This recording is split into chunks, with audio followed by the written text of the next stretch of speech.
হরে কৃষ্ণ, রাধে রাধে। আমি আজকে একটা জগন্নাথের লীলা খুব সংক্ষেপে আপনাদের বলছি, আপনারা শ্রবণ করুন।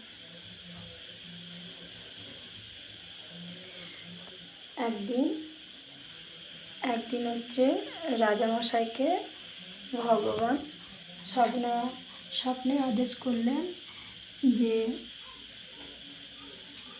একটা নদী থেকে কাঠ ভেসে আসবে, সেই কাঠটা দিয়ে ভগবানের মূর্তি তৈরি করতে হবে। এইবার সেই কাঠটা যখন রাজার যখন ঘুম ভাঙল, তখন ভোরবেলা যখন নদীর ধারে গেলেন, তখন দেখলেন যে কাঠটা ভেসে আসছে। তখন রাজামশাই সেই কাঠটাকে তুলে আনলেন, এনে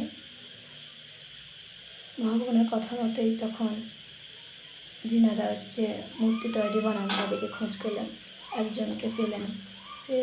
তিনি বললেন যে হ্যাঁ, আমি পারবো। যখনই মূর্তি বানাতে যাচ্ছিলেন তখনই সেই কাঠটা ফেটে যাচ্ছে কিংবা ভেঙে যাচ্ছে। তখন সেই মিস্ত্রি বললেন যে না, আমার দ্বারা সম্ভব না। তখন তো রাজামশাই খুব চিন্তিত হয়ে গেলেন।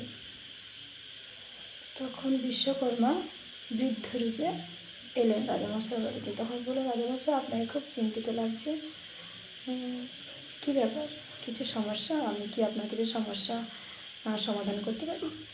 তখন রাজামশাই বললেন, হ্যাঁ, এই ব্যাপার বললেন।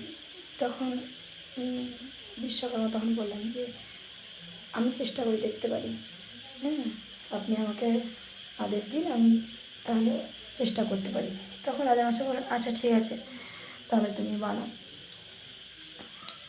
বিশ্বকর্মার একটা হচ্ছে ছিল, প্রতিজ্ঞা ছিল যে 21 দিনের মধ্যে আমি যেই রুমে ভগবানের মূর্তি বানাবো, সেই রুমে হচ্ছে 21 দিন দরজা খোলা যাবে না।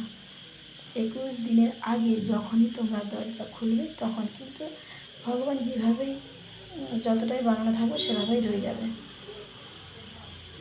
তখন রাজামশাই স্বীকার করলেন যে আচ্ছা ঠিক আছে। এবার 14 দিন 12-13 দিন তো টুকটুক টুকটুক করে কাঠের আওয়াজ হচ্ছে।